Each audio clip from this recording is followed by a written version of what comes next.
একের পর এক উইকেট হারিয়ে ডারউইন টেস্টে কোণঠাসা অস্ট্রেলিয়া। তবে তৃতীয় দিন শেষে কিছুটা স্বস্তি তারা পেতে পারে অ্যালেক্স ক্যারি আর ক্যামেরন গ্রিনের ব্যাটে।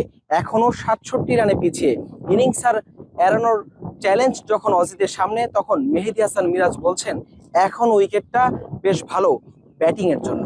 সবাই খুব ভালো ক্রিকেট খেলছে এবং সবাই সবার রেসপন্সিবিলিটিটা নিচ্ছে, এটাই খুবই ভালো লাগছে এবং দল হিসেবে আমরা খুব ভালো ক্রিকেট খেলছি। উইকেটটা এখন স্টিল ভালো আছে, আর আমরা আসলে ওইভাবে চিন্তা করছি না, আমরা চেষ্টা করছি যে ভালো জায়গায় বল করার জন্য, কারণ প্রত্যেকটা উইকেট নিতে গেলে কষ্ট করে বল করতে হবে, কারণ আমরা দেখছি যে উইকেটটা অতটা ইজি না, যে উইকেটগুলো আমরা পেয়েছি অনেক কষ্ট করেই নিতে হয়েছে। সো আমরা চেষ্টা করছি যে রানটা যতটা আটকানো যায়, এবং এই রানের ভিতরে যদি আরও 3 থেকে 4টা উইকেট নিতে পারি তখন আমাদের জন্য ইজি হবে, হয়তো রানের টার্গেটটাও বেশি থাকবে না। অস্ট্রেলিয়ার মাটিতে ইতিহাস গড়ার হাতছানি বাংলাদেশের সামনে। চতুর্থ দিনে যত দ্রুত সম্ভব অজিদেরকে অল আউট করে সেই স্বপ্নটা বাস্তব করতে চান মেহেদী হাসান মিরাজ। বার্তা দিলেন অজিদের পরবর্তী 3টা উইকেট বেশ গুরুত্বপূর্ণ। কতক্ষণ সময় লাগবে বাংলাদেশের অজিদেরকে অল আউট করতে? আমার কাছে ভালো লাগছে যে বাংলাদেশ এরকম একটা মোমেন্টাম পেয়েছে, আমরা ভালো করছি এবং এটা এখনই শেষ না, এটা কন্টিনিউ আরও 2টা দিন আছে।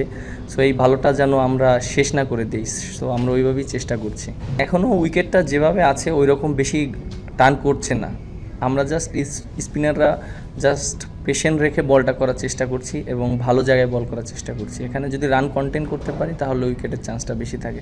সো আমি এবং তাইজুল ভাই দেখেন যে যখনই বল করেছি ইকোনমিটা চেষ্টা করেছি যে ভালো করার জন্য, এবং টিমেরও দিন শেষে হেল্প হবে, কারণ আমরাও তো, ওরা যদি একটা রান করে ওটা তো আমাদের জন্য অনেক এফেক্টিভ হবে পরে যে। সো আমরা ওইভাবেই চেষ্টা করছি।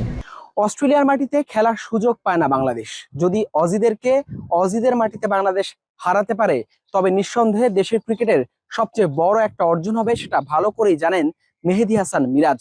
সেই অর্জনটাই বাংলাদেশ করতে চায়, এবং সেই অর্জনটা যদি করতে পারে তবে যে ভবিষ্যতে অস্ট্রেলিয়ার মাটিতে খেলার দুয়ারটা সহজেই খুলে যাবে, সেটা জানে পুরো বাংলাদেশ দলও।